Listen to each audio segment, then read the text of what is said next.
Coming up at 11, the Bell County community is mourning the loss of one of their former sheriffs. Dedicated to Eastern and Southern Kentucky, this is WYMT Mountain News Weekend Edition.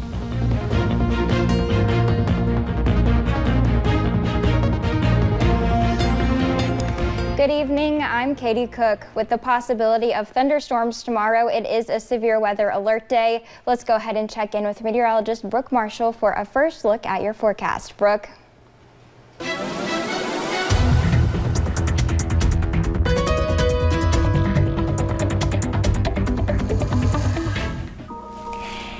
Yes, Katie, we are beginning our severe weather alert day coverage tonight because we are expecting some severe thunderstorms to roll through our region tomorrow, and we're already starting to see some of those rain chances return right now. If you take a look at our pin Doppler radar, you can see we saw a little bit of a break earlier this evening from the rain, but now those showers have started to move back into our region, and if you just look out to the west, you can see quite a few thunderstorms out to our west, and those are going to start making their way towards our region. And with that, we have already been issued a watch. We have a flash flood watch that is in effect for pretty much the entire lower Cumberland Valley and a good portion of the Kentucky River region as well. And this is going to be in effect until Monday at 8 a.m. So this is going to go all the way through tomorrow and into Monday morning because we could possibly see some heavier amounts of rain with these showers that we are going to be seeing tomorrow.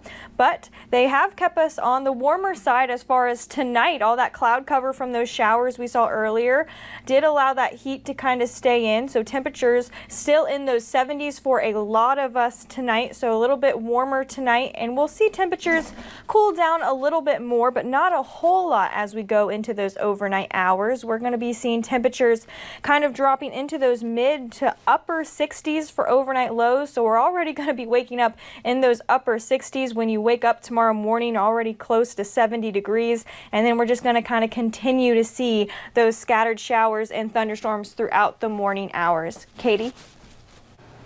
All right, thank you, Brooke. Former Bell County Sheriff Bruce Bennett died today. Officials from the Bell County Sheriff's Department say he cared about those he served and worked tirelessly, and showing that every day.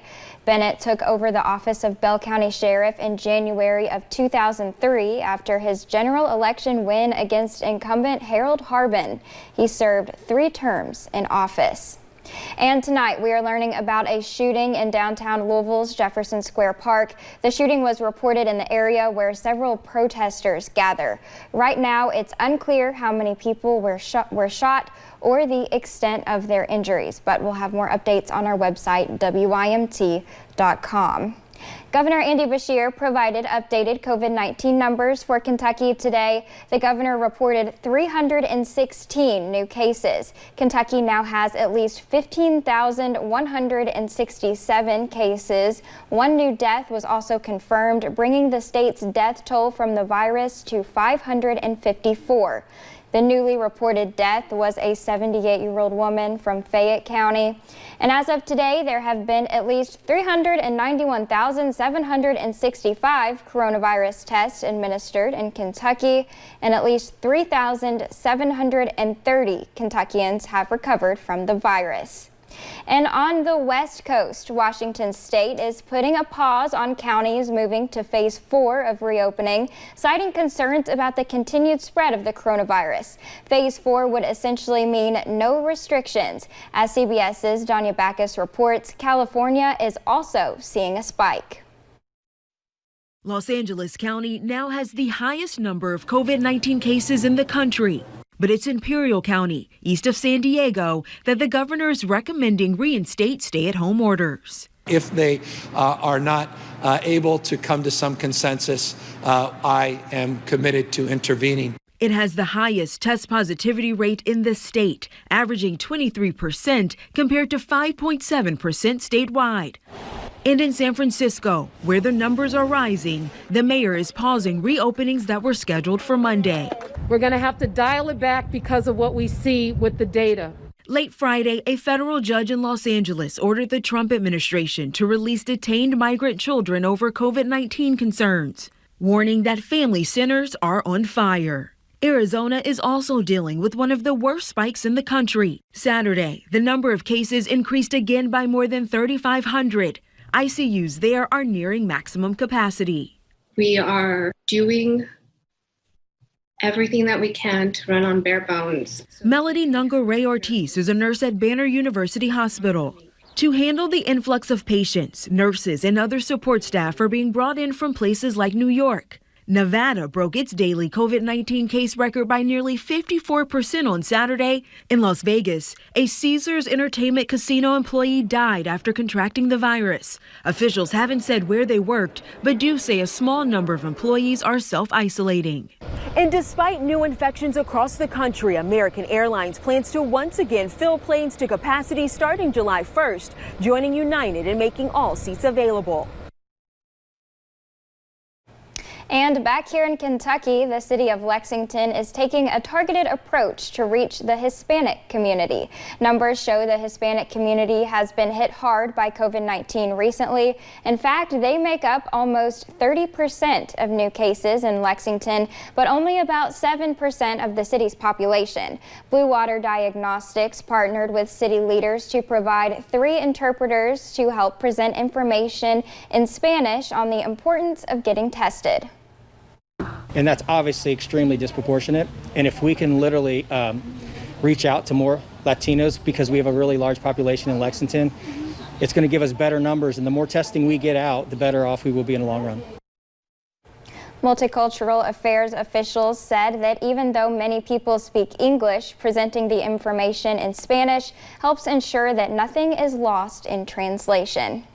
And the pandemic is not stopping Pride. There is no festival in Lexington this year because of COVID-19, but today folks gathered downtown for a Pride protest march. And it was about more than just the LGBTQ community. This afternoon, many fighting for rights marched in solidarity with the Black Lives Matter movement. And Grace Feinerman has more from that march. Around 150 protesters are walking through downtown Lexington, through the bad weather, through the rain, to advocate for not only Black Lives Matter, but for LGBTQ rights. The protest started around 1:30 in the afternoon with speakers at the courthouse. Then the group marched down the street, some holding signs, many chanting for change. Well, the protest was peaceful. Some in downtown Lexington did not agree with the cause. One man circled around crowds with the sign, "Homosexuality is a sin, Jesus saves." Still, protesters say they will continue to fight for what they believe in. There's no point in just fighting for like LGBT rights or LGBTQ rights. You have to fight for everybody's rights if you want it to be truly equal. Protesters tell me they hope to see legislation changes as well as accountability for the police. In Lexington, Grace Feinerman, WKYT. And here in eastern Kentucky, the city of Hyden celebrated officers with a Back the Blue Officer Appreciation Day. The Leslie County Sheriff's Office applied for a grant to buy 2 new police cruisers. The community held a bake sale with homemade pies, canned goods, cakes, and other sweet treats to help raise the money. The Sheriff's Office needs to have at least 25% of funds before it can purchase the new cruisers. They have the opportunity to get a grant, but you have to have matching funds. So we're trying to get enough funds so they can get their new cruisers, because a lot of the cruisers are older and outdated, and so that's our goal.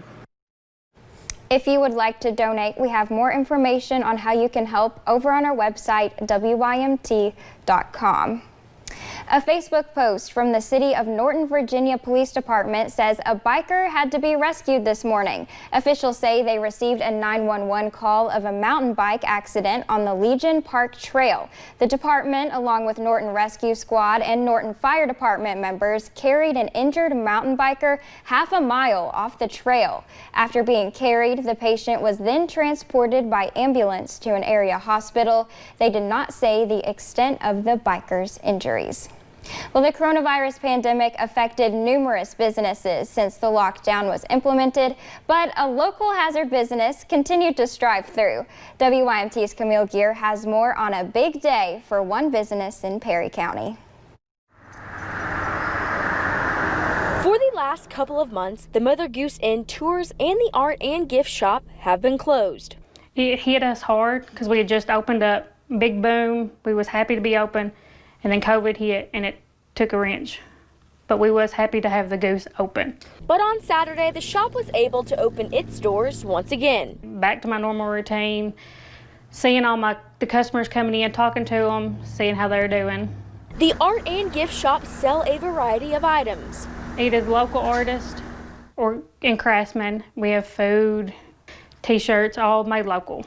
Of course, their customers could not be more happy about their reopening. Everybody's happy for us to be open. We were supposed to be open last week, but set back, and everybody's happy for us to be open. Saturday is a big day for the inn for another reason, celebrating the Goose's 80th birthday. We are planning a big birthday party, social distancing, and hopefully we'll be throwing it soon. In Perry County, Camille Gear, WIMT, Mountain News.